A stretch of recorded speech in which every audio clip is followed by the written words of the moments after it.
बिहार विधानसभा चुनाव को लेकर सरगर्मियां तेज हो चुकी हैं। प्रधानमंत्री नरेंद्र मोदी समेत तेजस्वी यादव, ओम प्रकाश राजभर तमाम वहां से अपनी किस्मत को आजमा रहे हैं और खुद हमारे साथ कैबिनेट मंत्री ओम प्रकाश राजभर मौजूद हैं। मंत्री जी, बिहार की अगर बात करी जाए तो वहां पे आप माहौल किस तरीके का देख रहे हैं? एनडीए के सहयोगी आप भी हैं, एनडीए भी वहां से चुनाव लड़ रही है, आप भी वहां पे अलग से चुनाव लड़ रहे हैं, किसकी तरफ चुनाव जा रहा है? देखिए, सभी लोग जनता मालिक है, जनता जनार्दन है। सभी लोग अपनी अपनी फरियाद जनता के बीच में लेके जा रहे हैं। हमने वहाँ 42 बड़ी रैली की है साल भर के अंदर। लोग चंदा उतार करके रैली कराए हैं। उन लोगों का था कि भाई हम लोगों को, जैसे हमने प्रयास किया कि 2-3 सीटें मिल जाती तो साथ रहते। तो बिहार भाजपा की इकाई ने कहा कि नहीं, ज़रूरत नहीं है। तो वहाँ के वोटरों और नेताओं की चाहत हुई कि चुनाव लड़ा जाए, तो हम लोग चुनाव लड़ रहे हैं और ठीक ठाक से लड़ रहे हैं।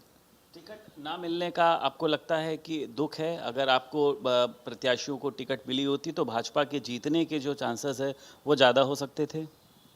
निश्चित है कि भाई जो हमको वोट मिलेगा वो वोट उनको मिलता, निश्चित है। अब जो वोट हमको मिलेगा, अब रिजल्ट आवे तब मालूम हो। अभी तक तो स्थिति है कि जहाँ जहाँ हमारी पार्टी लड़ रही है वहाँ वोटर पूरी ताकत मुस्तैदी से पार्टी को छड़ी छाप पर वोट देने को तैयार है। वहाँ पर जो वोटर है आपका, वो नाराज़ है? आपको लगता है आप लोगों की बातचीत होती होगी? नाराज नहीं है, उसको खुशी है कि हमको मौका मिला है अपने शक्ति का प्रदर्शन करने का।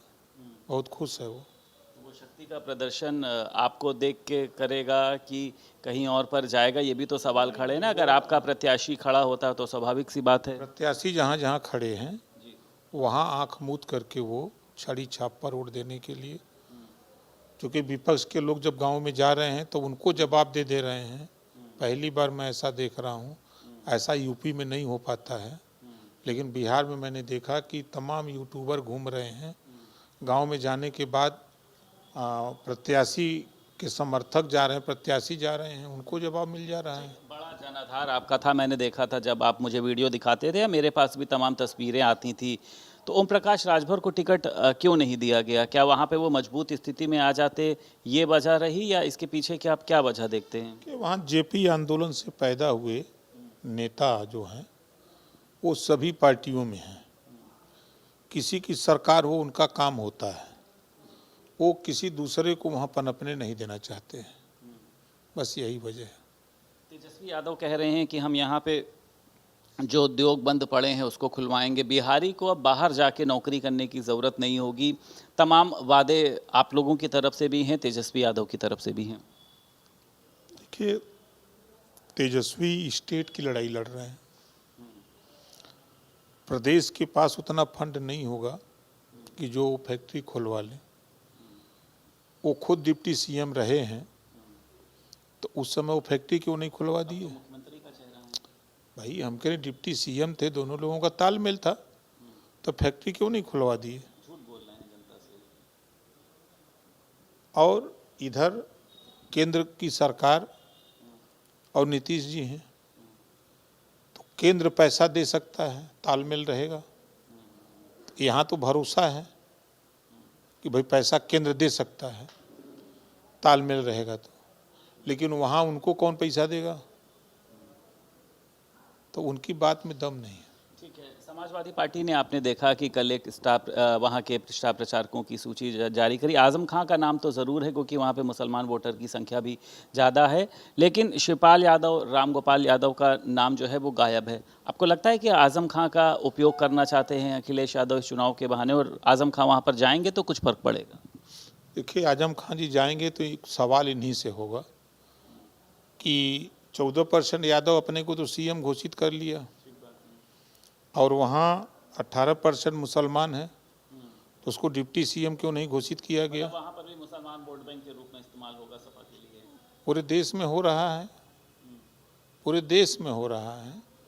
तो हमेशा मुसलमानों को बीजेपी के खिलाफ भड़का करके, नफरत बता करके वोट लिया जाता है, चाहे वो यूपी में हो, चाहे महाराष्ट्र में हो, चाहे बंगाल में हो, चाहे बिहार हो, हर जगह यही है।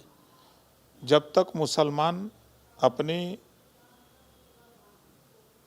आका को बात को नहीं मानेगा, भगवान हम लोग मानते हैं, वो खुदा मानते हैं। खुदा उसी की मदद करते हैं जो खुद अपनी मदद के लिए तैयार हो, और ये दूसरे की मदद करते हैं। क्या भाजपा कोई मुस्लिम चेहरा उतारेगी किसी पद के लिए आपको प्रत्याशी उतारी है। नहीं, भाजपा क्या किसी को बनाएगी या डिप्टी सीएम या कुछ ऐसा है मुसलमान चेहरे? वोट देते हैं वो लोग, पहले उनसे तो बन लें। ठीक है, मदरसों की अगर बात करी जाए, तमाम आपने वादे भी किए, तमाम सुधार भी आप लोग लेकर आए हैं, लेकिन ये वर्जिनिटी टेस्ट को लेकर मतलब मौलाना द्वारा सर्टिफिकेट मांगा जा रहा है, कार्रवाई तो हुई है, लेकिन इस तरीके की सोच जो है वो आपको लगता है ये मामला तो चलिए सामने आ गया? ऐसी सोच की हम निंदा करते हैं। मदरसे तालीम देने के लिए खोले जाते हैं, और जो भी मदरसे खुले हैं तमाम मदरसों की शिकायतें आती हैं, जिसकी भी चर्चा कर रहे हैं। प्रयागराज में नोट छापने का कारोबार, कुशीनगर में नोट छापने का कारोबार, बहराइच तराई के इलाके में नेपाल के सटे हुए मदरसे के नाम पर अंदर होटल बना करके विदेशी लोगों को रोका जा रहा है। तो उस पर अगर सरकार कार्रवाई करती है तो फिर यही विपक्ष कहता है कि सरकार गलत कर रही है, मुसलमानों के खिलाफ है।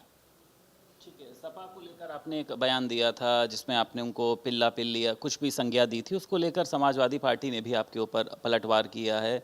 सपा नेता ने कहा है कि इनको गलत इंजेक्शन लग गया, इनको अपना इलाज कराना चाहिए। किस तरीके से देखते हैं आप इस टिप्पणी को सर? कि बिहार चुनाव हम लड़ रहे हैं, और समाजवादी पार्टी में जो कुछ राजभर नेता हैं उनके पिछवाड़े दर्द हो रहा है। अखिलेश यादव का नाम ले रहे हैं आप? समाजवादी पार्टी के राजभर कुछ नेता हैं, उनको दर्द हो रहा है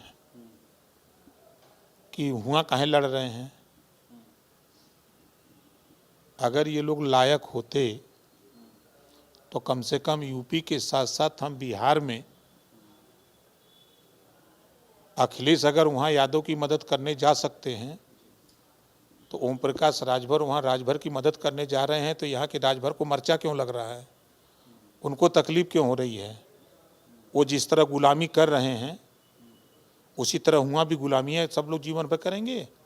हम उनको भी, जैसे यूपी में एमएलए पैदा होते हैं, सांसद पैदा होते हैं, मंत्री पैदा होते हैं, उसी तरह बिहार में हमारी आबादी है, हमारी कम्युनिटी की आबादी है, तो उनको भी हम सियासत में आगे लाना चाहते हैं। तो इनको क्यों तकलीफ हो रही है? जितने भी राजभर नेता समाजवादी पार्टी में या कांग्रेस बसपा में हैं, किसी की जबान, किसी ने अपनी माँ का दूध नहीं पिया है जो जबान खोल दे सामाजिक न्याय समिति की रिपोर्ट पर, रोहिणी आयोग की रिपोर्ट पर। हमने तो पत्र लिखा, प्रधानमंत्री को भी लिखा है, गृह मंत्री को भी लिखा, जेपी नड्डा को लिखा, अखिलेश जी को भी लिखा, मायावती जी को भी लिखा, संजय चौहान, संजय निषाद जी को भी लिखा, अनुप्रिया पटेल जी को भी लिखा, सबको चिट्ठी लिखा। तेरी क्या औकात है? तेरा नेता तो जबान पर आज तक नहीं आया कि सामाजिक न्याय 27% आरक्षण को बांट करके सबको दिया जाए। 1993 से 27% आरक्षण लागू है, उसको लेने के लिए मोतियाबिंद हो गया, दिखाई नहीं दे रहा है। 1993 आज 2025 है 32 साल से आरक्षण मिल रहा है, और समाज को खाली गुमराह कर रहे हो कि ओम प्रकाश राजभर गलत कह रहे हैं। हम तो कह रहे हैं कि जो मिल रहा है 27% आरक्षण में बांट दो। जो रिपोर्ट तैयार है 7, 9, 11, 7% पिछड़ा, 9% अति पिछड़ा, 11% सर्वाधिक पिछड़ा, ये बंट जाए तो 20% अति पिछड़ों का लाभ होगा ना। ये किसी भी समाजवादी पार्टी के भर नेता को बोलने की औकात नहीं है। हाँ, इतना जरूर रहने के पहले पौरुख है कि ओम प्रकाश के बिहार काहे चले गए, बिहार क्यों चुनाव लड़ रहे हैं।